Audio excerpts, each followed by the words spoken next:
when I had called, you already knew who I was. Yeah. And who I was talking about, because they never mentioned who I was talking about, at least as far as I can tell. And so that piqued my interest. And then you said that you weren't even going to bother to talk to me, and that really got my attention. Right. Well, I wasn't going to talk to you because while your name was mentioned at the original report with the officers on scene, having talked to the victims and stuff like that, they asked that I not contact you because they didn't have any proof that you did any of this. That basically your name was brought up with, have you had any problems or anything with anybody recently? And they mentioned that there was a posting on one of the websites that gave their address. Yeah. That they suspected it may have been from you. So. Okay, but did they show you anything, or? They didn't. Just doing research on my own, and actually I think it was on your website. Cool. Or your wife's website. Very Danny. good. Yes. Okay. Very cool. All I did, I printed out a couple of screenshots, but then also she had posted below one of the articles on yours, and I'm assuming this is the original. Where it's got this, and it gives the address of where the people are. Exactly. So the reason I wasn't going to contact you is because they asked me not to. So, but being that you called me, I'm willing to speak with you and listen to what you have to say and find out what your side of the story is too. So. Well, frankly, my wife and I should be number one suspects. Okay. Because did they tell you that we were planning on suing them? They didn't say that. They said there were some problems or something, but I don't know. Okay. Any lawsuit or anything.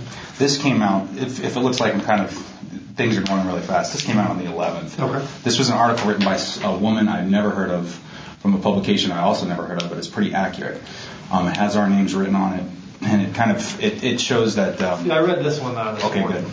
Oh, good. Okay. This is the one that was kind of in response to the original... I think there were three. Reposting. Yeah, the original one that was on the Daily Beast, the original article, on the 25th. Where that posting that I showed you was put. And then there was the, press release for the attack on his house.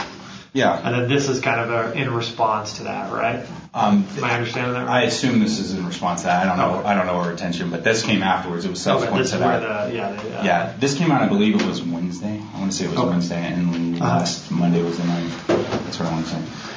This is the original article here, and I don't know if they showed you that or not, but I actually took some photoshots of it. There's some things in there.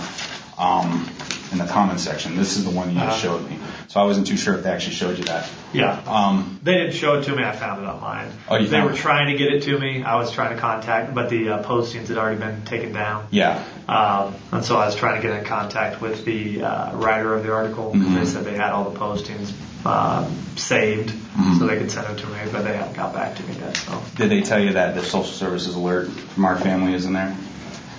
Or if not from our family, but it's about our family. No. Oh, you mean about the investigation that's going on with social services, or with our family? With your family. And actually, it's not an investigation. What it is, you call Adams County Social Services and tell them to reopen the case. And so our case has been closed. Do you know anything about that? Social services? I don't know. Okay. I should probably just give you. I've got a pretty small, I guess you'd say, involvement in this. Mine is really the only thing I have is what's in my jurisdiction. That really has to do with the criminal mischief to their house. Mm-hmm. Or, if we can determine that, who's involved or whatever, wherever they live, but, I can deal with that too. But, so I don't know a lot about your past history other than what I've researched on my own. And that's pretty much been online. And a few conversations with, Jennifer. Mm-hmm. Yeah. Okay. What happened was, I'll give you the brief overview of everything. Sure. We all went to the same church together. Okay. That's the Denver Bible Church. Okay. It's led by a man named Bob Enyart. He's a really wicked, evil man. Okay. We all went there. He approached us last August about something he thought was sinful.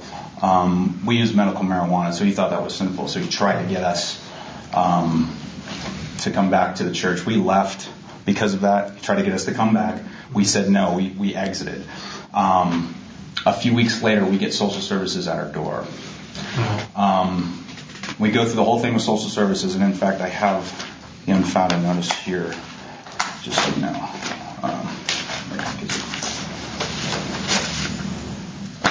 This is Bob Enyart, by the way. What's that? This is Bob Enyart. I'll give this to you. Yeah, I've seen photos of him. So. Yeah, he's a wicked man. That's also his criminal record I have attached there. Okay. He's a convicted child abuser, which I thought was really kind of ironic, a convicted child abuser telling us how to treat our children. But, raise kids. Here it is. Here's the Child Welfare Services unfounded notice. You can see closed for unfounded physical abuse and so forth. That was November 17th. That was closed. In January, we got a report, the full report from Social Services. It was all redacted.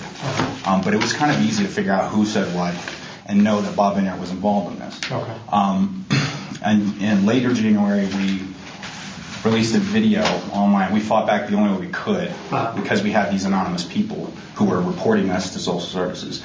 So we knew Bob Enyart was involved. We went public with Bob Enyart with our intentions to expose him, and then this all hell broke loose. When was that? This was January 25th.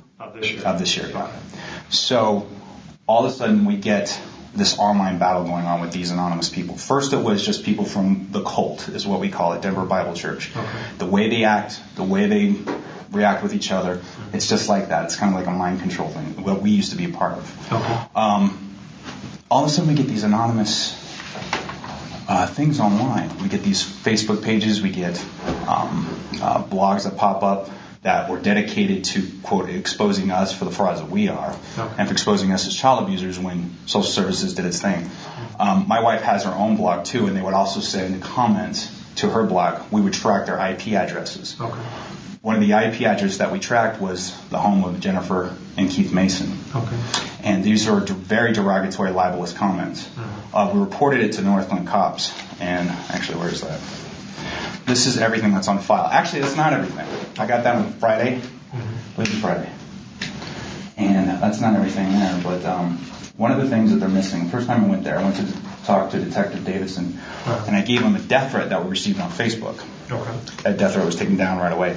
This is also an email that my wife sent on May 30th to Thornton Police. Is this the chief of Thornton? Chief of Thornton, yeah. And the reason why he got involved is because on one of these fake websites and fake Facebook pages that were dedicated to us, they mentioned his name, saying that he was their friend and all that. And so at this point, we're pretty pissed because we keep going to the police. And the police are great. We were told that they have limited resources and they just can't, we're a small town, Northland. So, let's see, what was that? We send that email to the cops, and to the Thornton Police.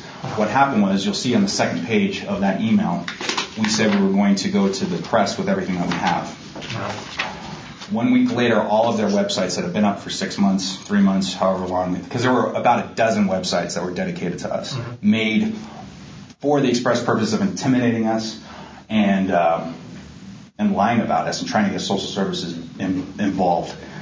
Re-involved in our lives, which they haven't. And by the way, every time we received a Social Services threat, trying to reopen the case, we forward it on to Social Services. Right. So our Social Service worker there knows everything. Okay. Their hands are just tied. They can't really do anything. That's what they told us. Well, I mean, you've seen in the news when they don't take action or something like that, and then a child gets injured, who's it go back on? It goes back on them. Yeah. So all allegations, they're going to thoroughly investigate. Whether there's really any truth to it or not, it's an allegation, so they have to look into it. So I hope you understand, they're not trying to target you. Oh, no. Somebody is, maybe. I don't know this whole situation that you got going on. Yeah. Somebody might be. But Social Services is really a pawn in this, where they have to do what they have to do, just like what we have to do. Yeah. If somebody reports something to me and I have to look into it, then I'd have to contact you if, say, you were a suspect or warranted it. Do you know what I mean? I know what you mean. Yeah. Social Services told us about that, and it's true. They have their hands tied. They're all about the kids, is what they said. Yeah, that's the only thing they care And they put us through the ringer. I mean, they went deep into our backgrounds. Yeah. They took our children for 4 hours and had their way with them. And they didn't do anything to them. They just interviewed them fairly. Sure. We were accused of 7 out of 8 things, everything except for sexual abuse in the original accusations.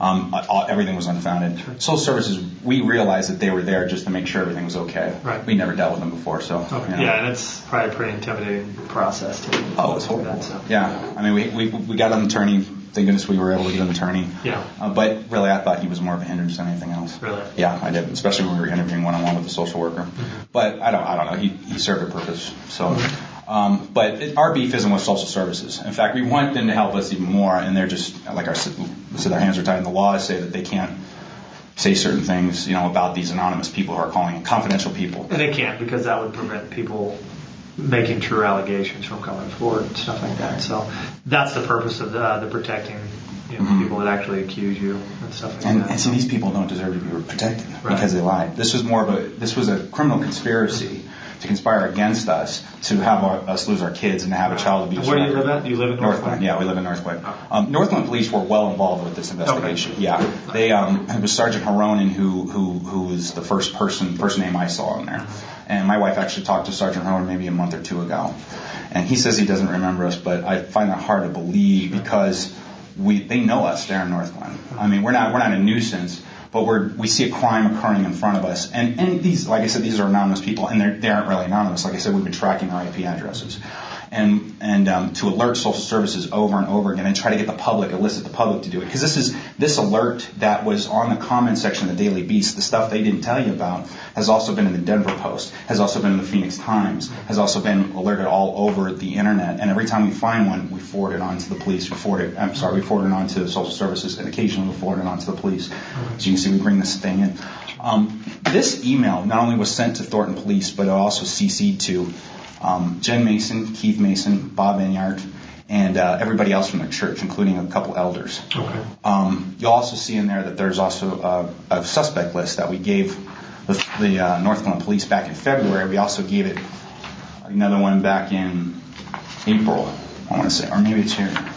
Oh, no, here. Suspect list right here. Of what? People we think are part of this conspiracy. That are reporting you to social services?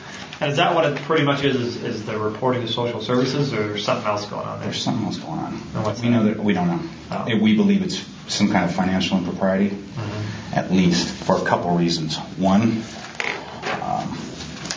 did you get this newsletter that Keith Mason sent out for the month of June? It asked for $250,000 in 3 weeks. In fact, it asked for that twice. It's a very aggressive letter, very one that wants to, I think it says, provoke a fight they've always wanted.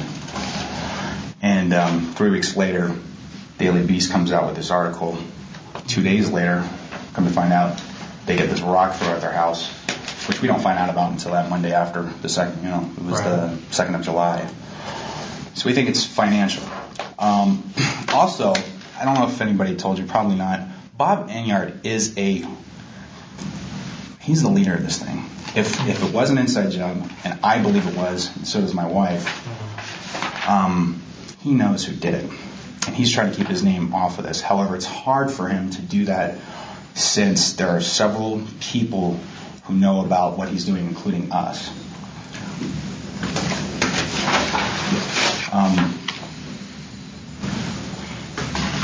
If there was a rock thrown and it was by somebody on that list, he knows about it. Okay. He does. He married them. I don't know if that means anything. We all went to the same church. So why do you think somebody would throw a rock at somebody on that list would throw a rock at their window? Let's see here. Are they not on the same, I guess, page as like organization or what? They threw a rock through the window, I believe. I really don't know exactly why. It would be nice to find out who. That's why I'm here, to find out who.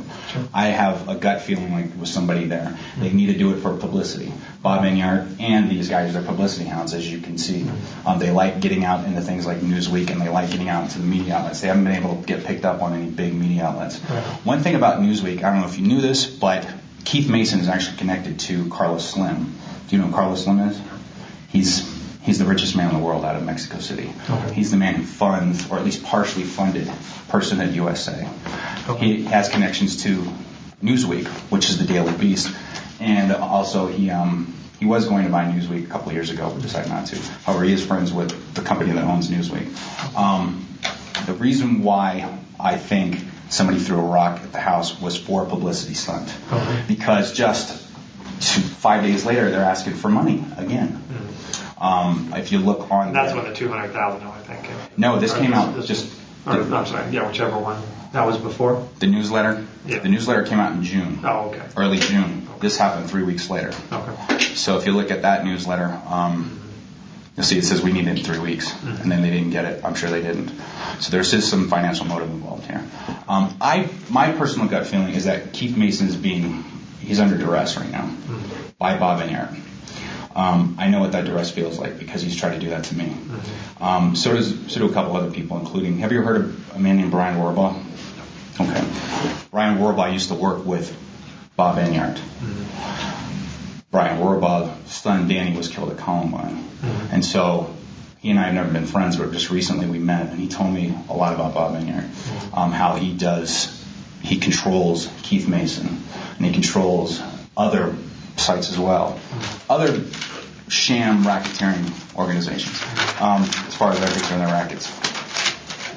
At the top you have Bob Enyart. And then you have all these other pro-life organizations like, have you ever heard of Colorado Right to Life? Yep. Yeah. He runs that. Have you ever heard of American Right to Life? No. It was formed about, I believe it was 2007, by Bob Enyart. Keith Mason was also involved in that. Bob Enyart also has his church, Denver Bible Church. Bob Enyart also has a site called Pro-Life Profiles. He doesn't attach his name to it. He also is in control of PersonhoodUSA.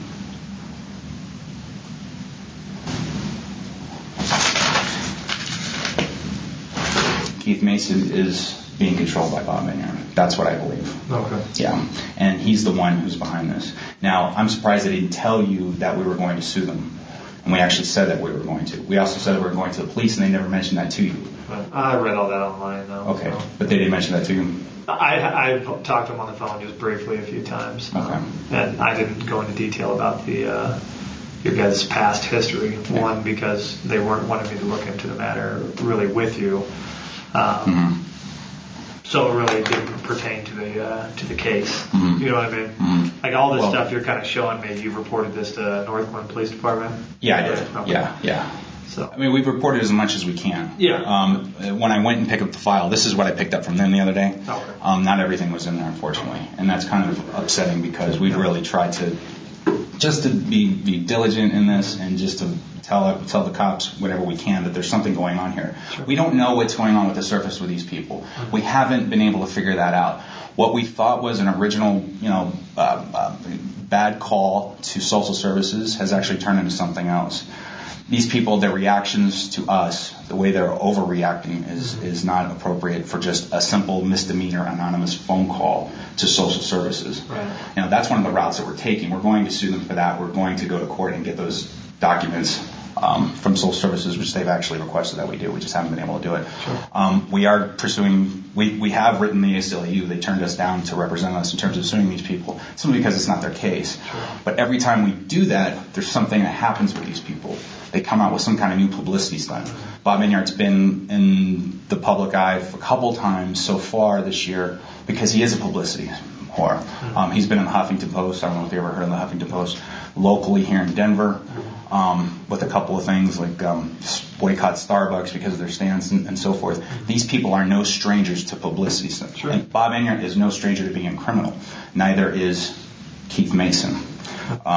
They've all been arrested for trespassing and so forth. And as a matter of fact, I think the year he moved here, he had some problem with his dog, and he was on probation for it or something like that here in Westminster.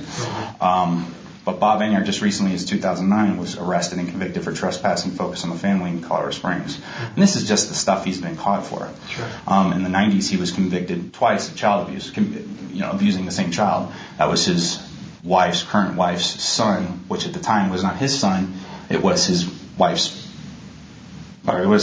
girlfriend's son, who he's convicted of beating, and it was also the son of a police officer there in Nevada. So Bob Enyart's not that smart, but he does do these things. He is a criminal. He's plus he reported us to social services, when we didn't need to. We're not criminals. We're not child abusers. We're not the convicted child abusers here. Okay. So I'm sorry if all this seems a little sporadic and it's all over the place. It's just because we've been dealing with this since last November. Okay. And we've been reporting this to everybody, and it really irks the living nuts out of me that they didn't tell you more about this, what's going on with us.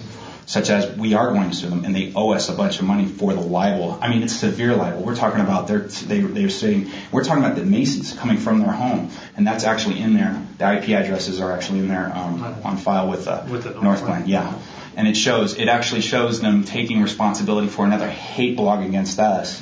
Imagine the most wicked, vile things that say about your wife or about your mom or about your children. Right. And they're not true. It's already been unfounded, and they keep saying it, and we know it's coming from them. We didn't say anything for months. We kept quiet about it because I wanted to make sure it was them. We don't want to come out and just and slander and be libelous ourselves. Keith and Jennifer Mason aren't what they seem. You look at them and they have this one Christian persona in front of them, and then behind the scenes they're building crap like this. That's our IP address. It goes straight to their house. It goes to that one? Yes. Now, this one's not up and running. No, they took it down. See, on my birthday, June 6th, 1 week after we sent this email to the Thornton police, they took it down. See, something happened. And it was like a miracle, like 10 days for my wife and I, especially my wife, and this has all happened online, where she came out with the truth. We were talking about IP address. We were talking about events that can only, things that they've said about themselves, solid proof evidence that connects them with this conspiracy that they call a cult of conspiracy themselves. This conspiracy. We came out with that, and on June 6th, my birthday, they shut down everything.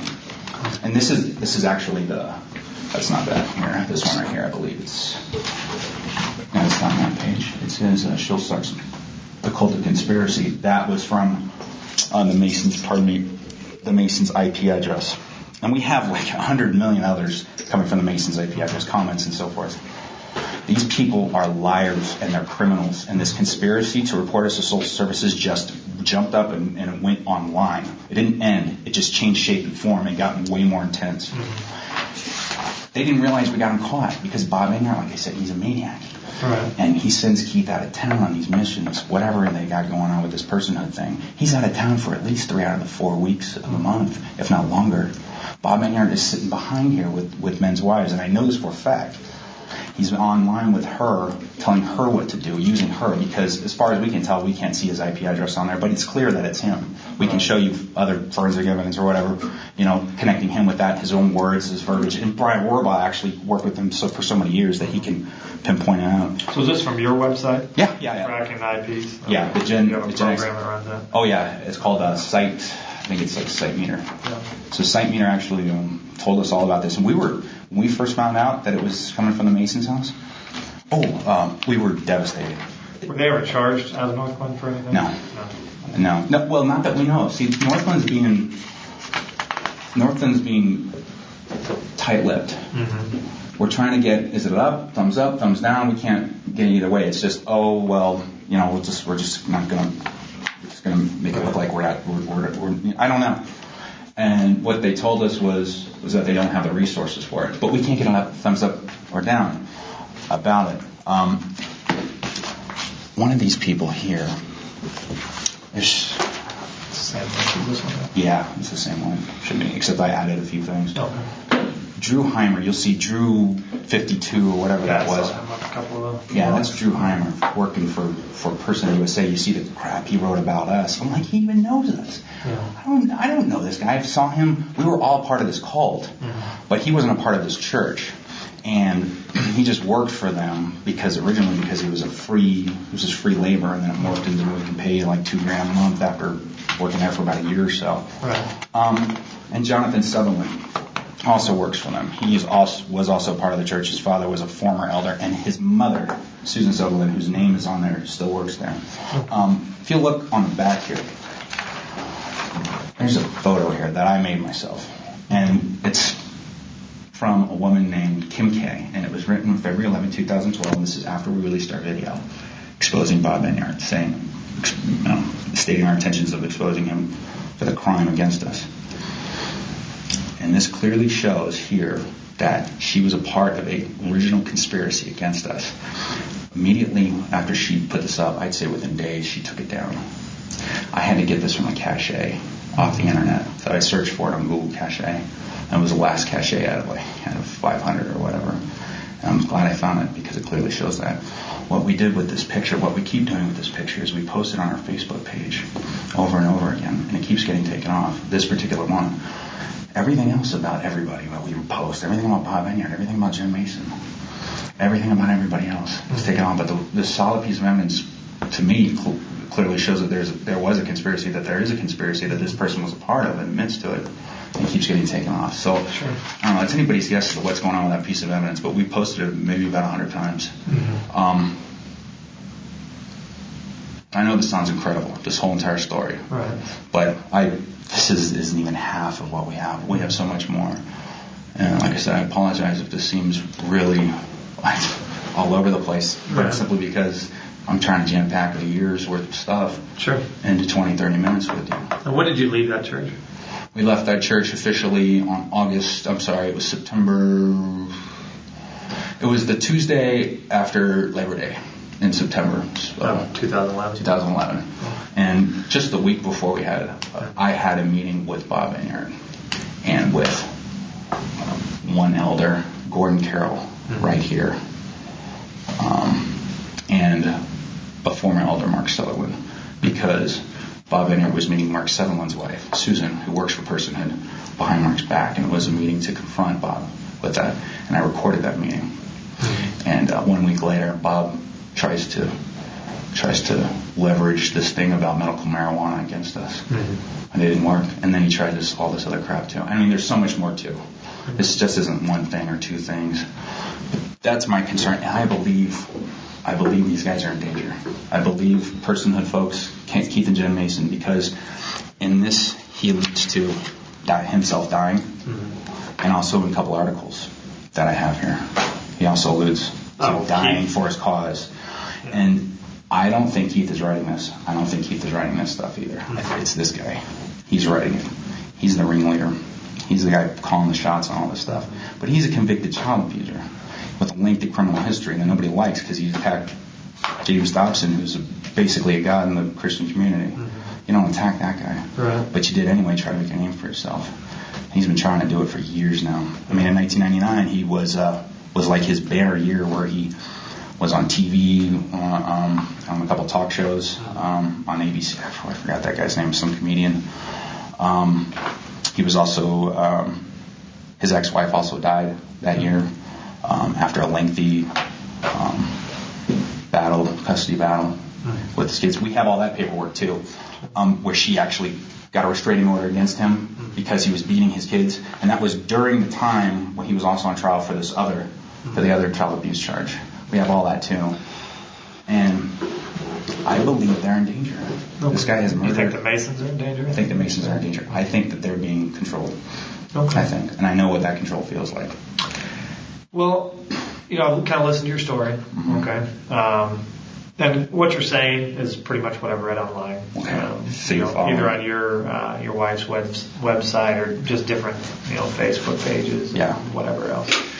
Really, I don't have anything to do with the battle you guys have. No, I didn't. Okay, and I hope you understand that while it helps me understand the background between you guys, really my investigation is a pretty simple one. It's trying to determine who threw the rock and who spray painted their house. And I'm glad you came down here to talk to me. I appreciate it. One question I had for you was, since you do all these IP addresses, do you know whose IP or whose computer that is? I don't know whose computer that is. Okay. I do know what Crook USA is. It's what my wife has been calling Bob Enyart and Jennifer Mason and Keith Mason, Crook USA. It's because originally what happened on Facebook was you had this false identity being made that we connected to Bob Enyart, and the name on it was Crook Keikoa. And so my wife took that and made Crook USA out of it. Okay. Person USA, Crook, and all that. So that's where that comes from. I don't know who did that. No, that's not us. No, that's not us. That's not us. I'll show you who is us.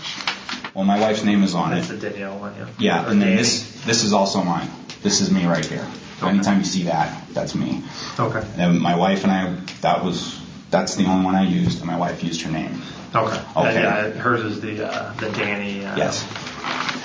If you find out who... Danny. Yes, Danny Keikoa. Yeah. If you find out who wrote that Crook USA one, that's who I believe threw that rock through. Now, the only people who would know about Crook USA are the ones following this stuff. So let me ask you this, though. And so just so we can get this completely clear, this isn't you. No. This isn't your wife. No. Are the only two screen names you use to post this one and then the Danny one? Danny one, yes. I'm not going to find any other? No. No others? No. And when I run this and do a production or record on this? We want you to do it. We want you to do it. We should find out. I'll find out that it's not you, right? Yes, absolutely. Okay. Like I said, we have IP. We have IP addresses. We already know all about that. And it's no one associated with you? Not that we know of, no. That's why we brought in this. Now, we're associated with these people. At least we used to be. Okay. So if they're... Not those people, I mean... Is there anybody else in your group that's kind of fighting this group of people? No, it's other than you and your wife? Well, it's just, as far as we know, we're alone in this. Okay. And I mean, this article came out in the Religious Dispatch that you read this morning. We don't know about this woman. We do believe, however, it has something to do with Planned Parenthood. And we did talk to Planned Parenthood, I would say, during those 10 days right before they shut down their websites. So it was late May, early June, and we told them exactly what we're telling you. And they said, well, we can't really do anything. We can't attack the person behind the organization. We said, well, you probably should because they're attacking us personally. And then this happens. And we believe, and this sounded like a pretty good article in defense of Planned Parenthood, pretty much pointing out the holes in their story. Right. So that might be from, I doubt it though, because the only way you would know, in my opinion, the only way you would know who Crook USA is or what significance it has in this entire matter is if you were in the know. Okay. And so they used it and why, I don't understand why they would use that. Why they would use Crook USA unless it was to point the finger at us. But we think it's to point the finger at themselves inadvertently. I'm glad to see that you took snaps of all that. So, I thought that went up a little further. There were a couple other people on there that I was actually going to ask you about. Sure. You don't know any of these other people before or after that, right? Dana is my I don't know if it's Dana 3, but this is the name of my wife's brother, who we're having a fallout too. They actually know something about Dana as well, so that might be him. But it says this man needs to grow up and get a real job. I don't know if that could be him or not. Okay, so actually I think I read some of the Dana. I think it was.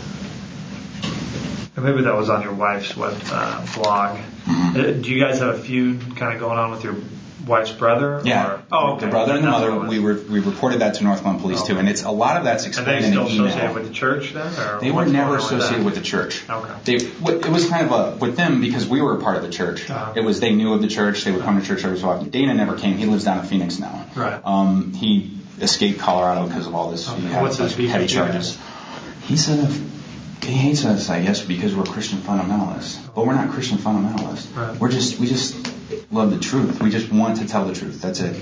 And we want to help people. That's what we were doing with this church before they came after us. Mm-hmm. I mentioned Mark Sutherland and his wife. That's what we were heavily involved in with the elders of that church for all of 2011, trying to get them back together and so forth.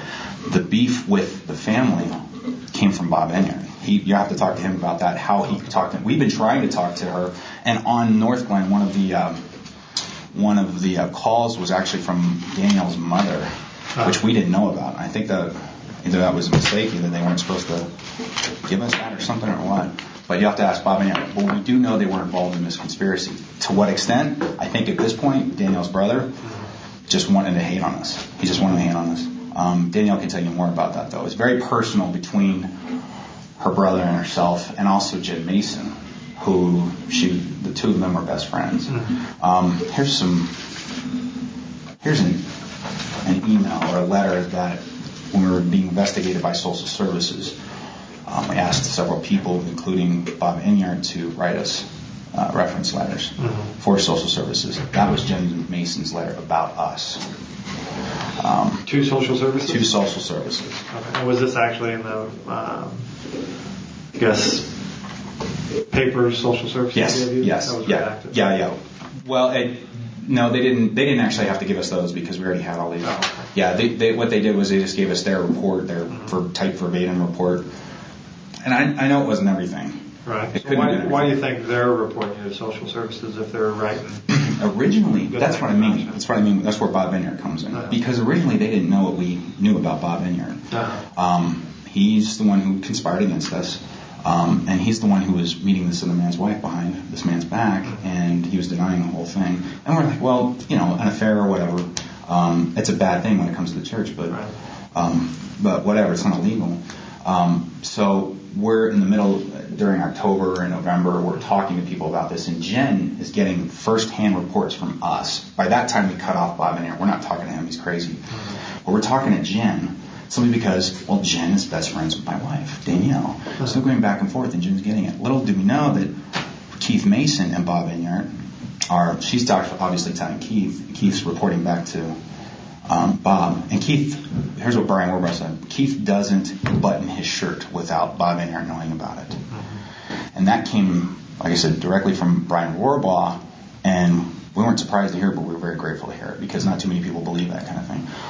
But it is true. It is true. So over time, this morphed into something to where Jen could see the lies from Bob and see what we were saying was the truth. And it created something between her and Keith and Bob. And she crossed her conscience. We think the majority of the stuff online, by the way, coming from our IP address is from her. It could be from Keith. We believe it's from her because it's so personal, so deep. She says in many of her anonymous comments that you betrayed your friends and this and that. She's got a history of mental illness too in her family. Her mother is mentally ill. In fact, in January and February, I think it was, when did the knife thing happen? Was it January? I don't know. Okay. Her daughter, how old was Anna? Or is Anna 5? 4 or 5. She had to go to the hospital because she got a knife stuck in her eye. Her mother, Jen's mother, was left home with her, and Jen never left her kids home with her mother simply because she told us that her mother was mentally unstable. She used to try to commit suicide all the time, and they would have to call the police saying, my mother's trying to commit suicide. So it does run in the family. It's been like that ever since she was a kid. My wife is beginning to feel sorry for Jen. When you're going through it and you're getting attacked constantly about how the most horrific things are being said, and anonymously too, because anonymity brings out the worst in people. So it's really bad. And this is very personal with my wife, and now she knows it's coming from Jen. Right. And so it's just, at that point, it just becomes very bitter and very hurtful. And but we think it's because of Bob Enyart. Because Bob Enyart's hiding something. He's hiding something. So like on your wife's website, though, is this kind of like a battle of words between Jen and your wife, too? Because I know she's posted some pretty, strange things on here about, posting this picture and basically saying Jen's not looking too good. What's the purpose behind that? To say, well, this picture actually came out, I would say, March or April of this year. And it was originally posted to Facebook. It doesn't have her name on it or anything like that. Originally posted to Facebook for what purpose? For basically saying to Jen that we know it's you. We know it's you who's attacking us. But what does this picture have to do with Jen? She was pregnant. She is pregnant at the time. And one of the reasons why she had to go to the hospital, her kid went to the hospital, is because Jen had to go to the hospital. She was sick and she was ill and she needed the right medication to help her from becoming sick. And so medical marijuana is actually one of those medications. She won't take the medication because she knows Bob Enyart will call social services on her and she might lose her kids. I know this looks kind of bad. I know it does. You should read what they've been writing about us. I've read a lot on both sides. So, and it doesn't seem like anybody's being too friendly here. Well, this is only after months of us taking it. This is only after us going through a thorough social services investigation. Unjustly. I understand if we are child abusers. I understand something should be done. We aren't. And this conspiracy that went after us originally kept going on. It goes on to this day. And what was the basis of the original social services complaint? Here, let's see if I can find it. You can read that there. After this part, it tells you, is that what you mean, the physical abuse, injurious environment? Saying that we were basically drug addicts. There was no basis, but they were saying we were originally drug addicts and we were hurting our kids. And domestic violence that you guys all that stuff, And after the police and social services did their thing, and we weren't. They had Kimberly in there the longest, over an hour, talking with you. And they lost the recordings too. which was kind of a bummer. So who did? Oh, social services. So, like I said, our beef isn't with them. Where they actually have been the ones to protect us throughout this entire time. Right. But look, I know that picture. I'm not going to apologize for that picture simply because it doesn't have our name on it. At the time, it didn't have our name on it, and only those within the know who would understand what that means would understand. You know, it wouldn't mean anything to anybody else. And after that picture was released, among other pictures, it was only after we knew that it was Jen Mason. And all that. And we're going to the cops during this time. We're getting turned down. You know, we're trying to figure out who's doing these things. We're trying to solve a crime. And I don't think putting a picture like that out there is a crime. Well, it's not a crime. And really, most of the stuff I've looked at, I'd say probably all of it that I've seen is not a crime. Either way. Because, I mean, for the one thing, then God-given right as an American is free speech. Yeah. And that's probably one of the best things of all, the right to bear arms, you know. So we have those freedoms in America that give us the right to do this kind of stuff. You know, I think one thing we need to look at is what the outcome of it is, though. Is it benefiting either side? And that's where we're doing that. And I understand you're trying to protect your family, and I don't know what they have going on. Now that I have some more information, I can talk to them about it and ask them. Ultimately, though, I'm only going to look at the criminal mischief aspect of it. You've already reported this to Northland Police Department. If you don't mind, I'll keep these papers and just kind of thumb through them. Could I get copies of everything you take? Oh, you don't have it? Well, I just want to make sure that I don't give you doubles. Or that if I'm asked, I can go, this is what Westminster has. Well, I'm not going to include these as evidence in our case, only because it really isn't pertinent to the criminal mischief. You're saying you didn't do it? No, I didn't do it. Right? No. And you don't know who did it? No, I don't know who did it. Okay. Well, I have a strong suspicion about who did. And you're saying it's part of this group? Yes. Okay. Yeah. Short of me getting a confession out of one of them and them saying, volunteering some information, saying, hey, I did that, we're probably not going to get too far on this. Yeah. I'll talk to the Masons more, see what they have to say about it. But ultimately, this really isn't of evidentiary value in my case. Sure. Because it's already been documented in another location. Well, not some of this stuff. What hasn't been? Well, everything that's, I'd say I haven't given this to Northland because, because we just got it in June. Okay. And then everything that right here is what Northland has. Okay. Other than that, they don't, it's not like I have this, a close relationship with the detectives over there, and I don't know what they're up to, and I don't know, we're just, like I said, they told us that they're just short on manpower and money, and that the law just hasn't caught up with what these people are doing, but the crimes are occurring. Well, and they're actually, to an extent, somewhat correct on that, that the laws don't really address. They do address computer crimes and computer communications, but those are more or less like directed communications, like if they were personal emails to you from me, and I'm making threatening remarks, threatening to do stuff to you. That could be considered as like a harassment type of thing. Okay. As far as like posting stuff on blogs and stuff like that, I mean, I'm looking into it to see if there is any criminal elements that could be made there. And I haven't found any yet. Yeah. Because ultimately, one, it's free speech. Free speech. You can post whatever you want to post. Yeah. Short of, threatening the president or, or certain stuff like that. And you can't personally threaten them with physical violence and stuff like that. Do you know what I mean? Yes. Yeah. We do, because we went and talked to the Northland Police. Right. Yeah.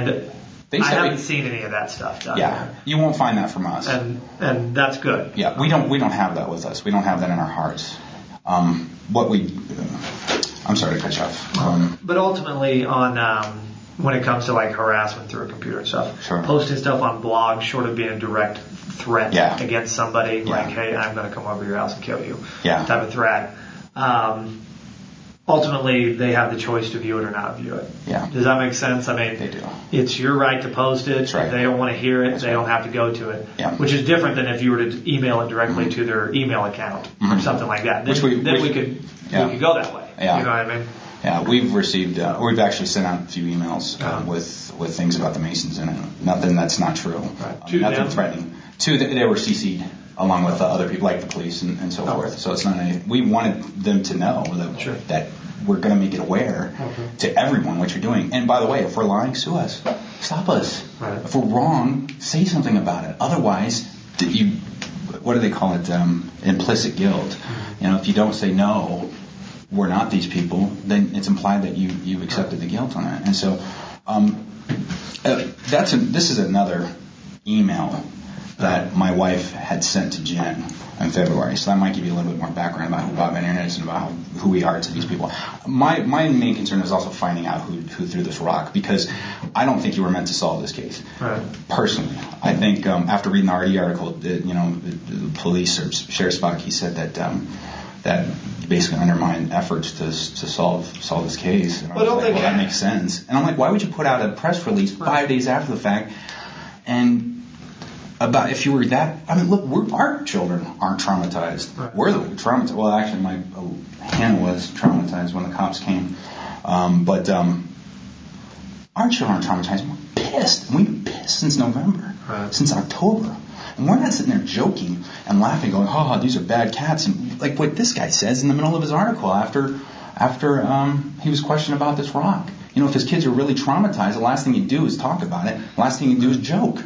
None of this makes any sense. And I agree with what you're saying too, but I can see why they're going to the public on it, and it's only because typically, from what I've seen with national kind of political organizations and stuff like that, that's what they do. Mm-hmm. Okay, they report everything. They want that publicity, and you're right. I mean, when you say that these people are publicity hounds or something. Most organizations like that I've seen are like that, because that's how they get funding. Mm-hmm. If nobody hears about them, nobody gives them money. Mm-hmm. But the more they hear about them, the more they get money. Mm-hmm. So I see where you're coming from when you say that. Unfortunately, that's not a crime. Mm-hmm. Does it hinder our investigation? It could. Yeah. And I disagree with them going out and putting that publication out. And so there's Spocky, the one you talked to. But they misspelled our name the first time around. Yeah. And they kept recirculating, and we thought that was intentional. Yeah. I don't know whether that's intentional or not. I don't know. Sorry. I don't really know who wrote that article. I haven't really looked into it. Like I said, I just read that one this morning. She's a terrible writer, Abigail. Was that the same one that wrote the new article from the 11th? Or? No, this is the RD article, wherever that is. I think it's right there. RD article. That's one. Like I said, we don't know this one. Yeah. But it has our slant to it. Laura Riskel? Laura Riskel. Do you know that person at all? No, we've never heard of her until this article. Oh. And we sent her an email right afterwards, and unfortunately I don't have that email, but we can forward you that email if you want it. Basically, we're full disclosure, open book, whatever anybody needs. Like I said, I don't think you were meant to solve this crime. I think it was meant to cast aspersions or cast doubt or shadows upon us, and our names are actually mentioned in here. And it sounds like either the Sherry Spocky mentioned us, or I'm trying to remember whether it was Keith Mason who mentioned us. And we're like, what is going on? I don't know. I didn't read it that closely, but I haven't talked to Investigative Spocky. She's a PIO about this, being that I just got in this week. Okay. I was off last week, but most of last week. Yeah, I would have. You say you work weekends on Saturday and Sunday? No, I don't. Okay. I usually just work Monday through Thursday. Okay. I've just had. I was off for most of last week. So. Yeah, they told me just to come back on Monday, so I would have. If I knew you worked weekend, but you don't. Just to put it in perspective. July 11th was when that RD article came out. Uh-huh. July 6th, that Friday, was when, when was that? July 6th is when I contacted here in the office, Westminster. Right. July 9th was on Monday is when I contacted you. Right. July 2nd was when PersonhoodUSA put a press release out about the vandalism along with the Daily Beast articles. First Daily Beast article came out was June 25th. Mm-hmm. 2 days later was the vandalism. Sure. They shut down their web pages. So about 3 weeks before, that was on my birthday. In this newsletter that they sent out earlier, asked for $250,000 in 3 weeks. It's coincidental, that's for sure. Yeah. May 30th, emailed to Thornton Police Department. That's only a week before they shut down their web pages. And the whole time they know what we're doing. They know that we're they know that we're going to sue them. They know that we're turning them into the police. And so they feel the pressure, I know. And Bob Enyart feels it somehow. He's into something. He's into something weird. And he's a bad guy. I know that's not a part of the story or a part of this particular investigation, but it may help you figure out who's behind these guys and why somebody would go throw a rock, because we wouldn't throw a rock through our own window, that's for sure. And we believe they know who did. Yeah, you think the Masons know who did it? Oh, yeah. Oh, yeah, for sure. I'm sorry if I didn't make that clear. Okay. Yeah, I think the Masons know. No, they obviously know what's going on with us, and they didn't want to tell you. They didn't want you to speak with me, which tells me that we know something that they don't want you to know. Well, the way I left it up to them, being that your name was mentioned in the original report, and that I'd done the research, and I could tell there was a feud going on between you guys, or I'll call it a feud, but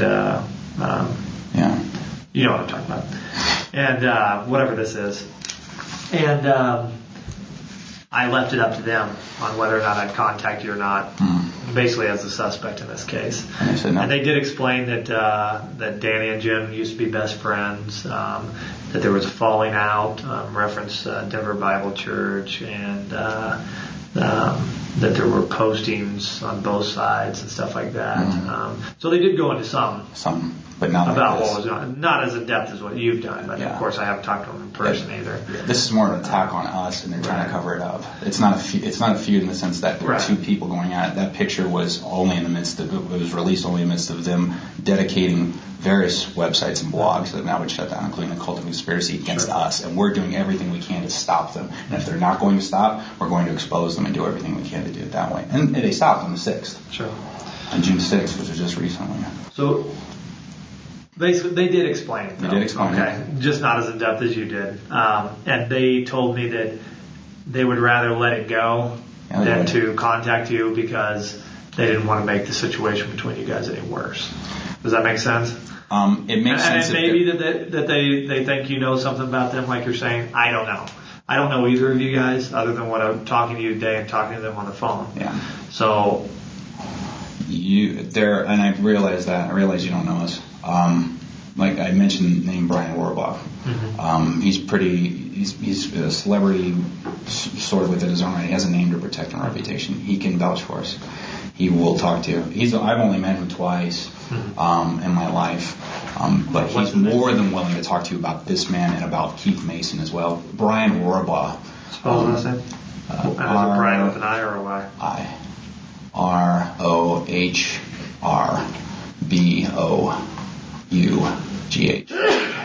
And I don't have his phone number, but his wife's email. We have his wife's phone number. I don't have it. My wife has it. My wife has all that, and I can get it back to you. But he lives in Evergreen. He actually came to our house in April, I believe it was, and talked to us. That's right. Or May. Yes. Okay. And his name is actually mentioned in one of these articles. Whatever I have attached to that. Okay. He can vouch for us.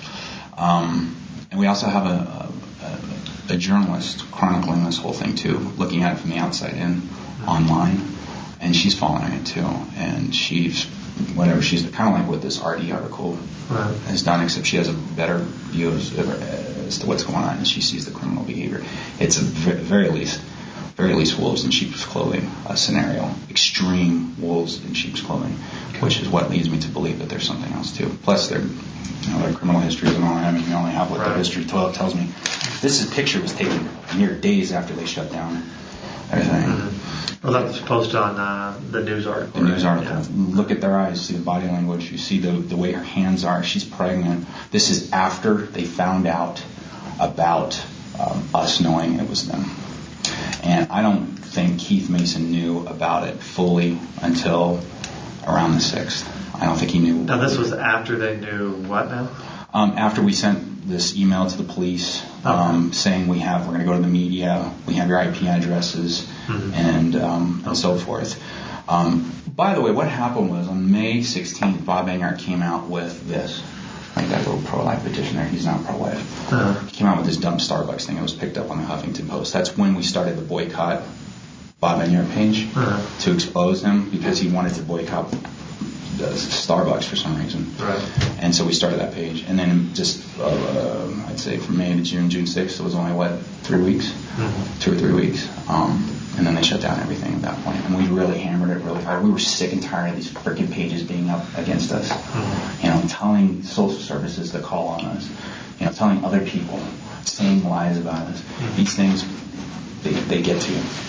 And so we hammered it. And they shut down their stuff, which is great. That was our goal. Except instead of their lies, we actually have truth. But you can see here, they're not happy in this picture. See, she knows something. He knows something. And we have a sneaky suspicion that she probably did this on purpose to torpedo him. Because the stuff we do have is pretty damning on these things. But we'd rather go to the cops. We'd rather go to the DA or somebody, which we were in the middle of getting a lawyer, to get some representation to go to the DA. Because I don't know how to approach law enforcement. I don't know how to approach lawyers. I'm not a lawyer. I don't know how to, and this is so extensive. We just need somebody to sit down with us, but...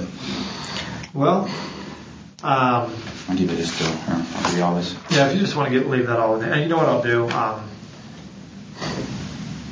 Being that really this should go to North Glen, with the exception of this North Glen packet, since that's on file there, I'll go ahead and include this in our case file here. Not for the evidentiary value of it, but more or less for, I guess, a background on what's going on. Because I suppose in the future it could possibly come forward, depending on what happens from here and what. Do you know what I mean? I know what you mean. That's why I'm here. I mean, I don't know the extent of what's going on between you guys and or anything else. But ultimately, I'm looking at the criminal mischief. Sure. And being short of somebody telling me, hey, this is who did it, and I have some evidence to prove it, I really don't have any suspects in this. You were mentioned in the original report. Yeah. Having talked to you, said you didn't do it. I don't have any evidence to say you did. Yeah. You're telling me that the person that posted the address isn't you, isn't associated with you, and you don't know who it is. I don't know who it is. Okay, so probably all I'm going to do from here is research that, see if I can figure out who that belongs to, and talk to that person. Okay. Because I think that may be a key point to this whole investigation of who put the address out there and why. Mm-hmm. So, yeah, we don't do that. That's what they were doing to us. They were posting our addresses, so they're already used to doing that. Okay. We don't do that. That's not good enough for us. Right. Get an address posted? No, we want the public to know what's going on with you guys. We don't throw rocks. We actually have been waiting for rocks and bullets to come through our windows for months. I mean, literally, these people are violent. And we sit up every night, and our children can attest to that, looking out for these people. And finally, they know that too. And that's one of the reasons why we gave the cops the suspect list, just in case anything happened to us, that they would have a suspect list. Because one of the things, I actually went to Adams County Court on January 10th, 2012, this year, and asked the judge for a civil protection order against Bob Enyart. So I've felt... No, they said it has to be more than just words. Yeah. But he said, handle it that way. They just said, this is a battle of words, you handle it that way. Yeah. And I said, okay. And that's when we released it 2 weeks later, this video, because we wanted to do it right. Sure. We've never dealt with anything like this in our lives, social services and all that stuff, and anonymous people attacking us and all that good stuff. Did I write down what I gave you? Yeah. I don't even know. I have so much stuff. I'll give that to you too. I just want to quickly jot this down. So we're very interested in you solving this as well, and figure out who did this to it. That's why we're here. I'm not going to tell you there's a likelihood that I'll solve it. I mean, being that this is a misdemeanor type of crime, pretty minimal crime. The amount of resources and stuff we put into it isn't going to be extensive. But we definitely will try and figure out who posted that address and go from there. And I said, if it provides any more leads, we'll do that. Okay. And any information, please give me a call. I've done a lot of background information on Bob Enyart, including I've gone on Colorado Springs Municipal Court, El Paso County Court, gone to Jeffco. I've gotten hundreds and hundreds of documents just from court alone, just from this guy. I'm sorry for that look I get in my eye too, that weird desperate look, just because. All right. So I am. Okay, and then Kim K. So we got 21. Email. Thank you. Picture. Smear campaign. Authority article. Oops, sorry. So February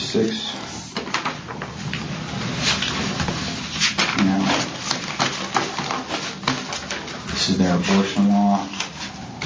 Beast article with comments. Thank you very much for looking into the background of us too. Our PersonhoodUSA newsletter. Sorry to do that. This is Bob Enyart's.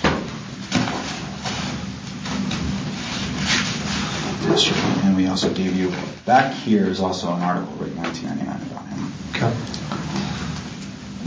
I honestly think if you find out more about him, you'll understand the situation with the Masons better. Sure. I know it's a misdemeanor thing, but like you said, if something happens in the future. Cool. And then, these two things. These are the two publicity stunts that he tried to pull earlier this year. Uh-huh.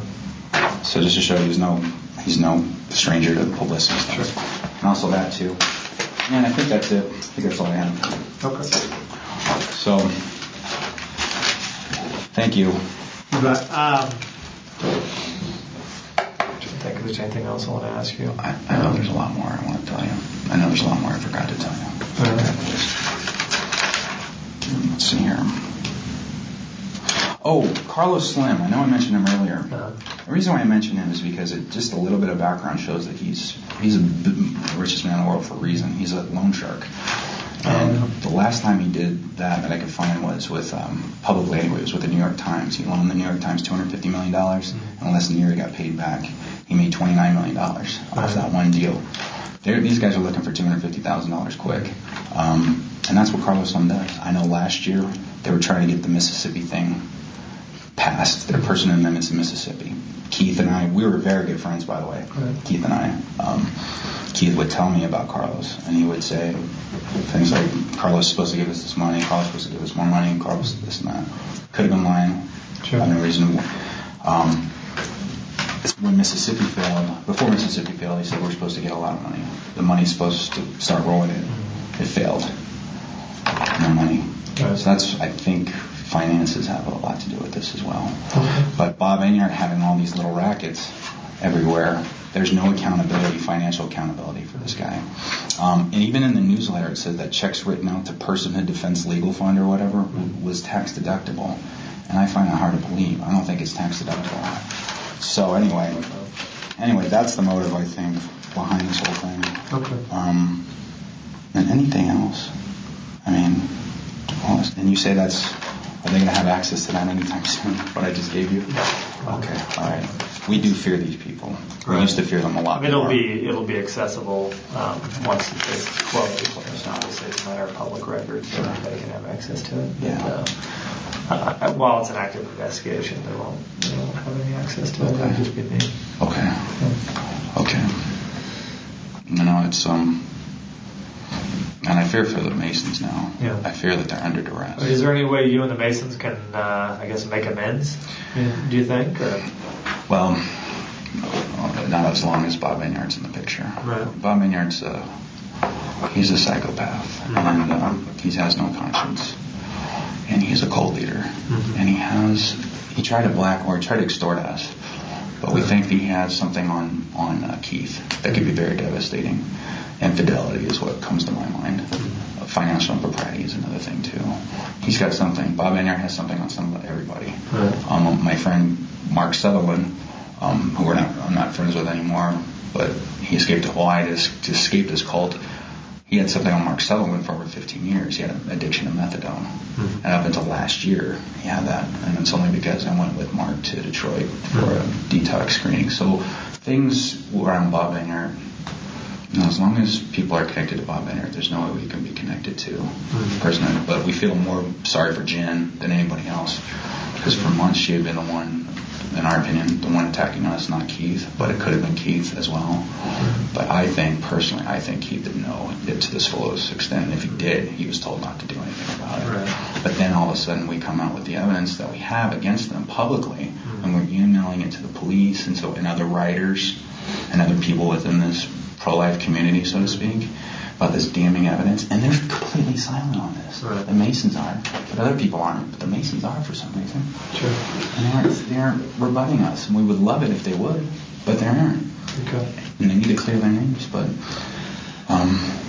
I do believe that they're in some kind of danger, and especially since in a couple of those articles he said that I'm willing to use my life And then in his newsletter, same thing. And Bob Enyart writes that way. He writes in code. I can show you his writings that he wrote to us earlier or in 2011 concerning social services. It's just bizarre stuff how he writes. Yeah, he basically gives it up. He gives himself up. That's how he knew, because of these emails he sent us, and how he talked over himself 100 times and exposed himself in his own writing. And Brian Rohrbach could actually tell you that too, and he can look at those and tell you if it's Bob Enyart. Now, whether that's anything, but it's certainly interesting. All right, well, like I said, we'll look into it. The criminal mischief aspect of it, I'm not investigating anything other than that. I know. In case you had some hopes or something of me doing something else, I'm not. No. I know. But it just definitely does help me understand the background between you guys and what's going on and everything else. That was the point. And as far as you being a suspect, you're not a suspect right now. You're not even a person of interest. Okay. You're just a person named in a report that I talked to. So you understand? Yeah, and that's. Don't worry about anything like that. Okay. And if something else comes up, though, I'll contact you. Okay. We can go from there. Thanks. Okay. Yeah. You have any questions for me, or? No, I don't think. I probably do, but my brain goes so fast. Yeah. That you got a lot of stuff going on here at the same time. So. Yeah, we do. We just want you to solve this crime if you can. Well, we were just here to try. help you as best as we can. There's one thing about Westminster, we're thorough on what we do. Good. We'll see what we can find out. Okay. Okay. Thank you, Ray. You bet. Take care. Appreciate it.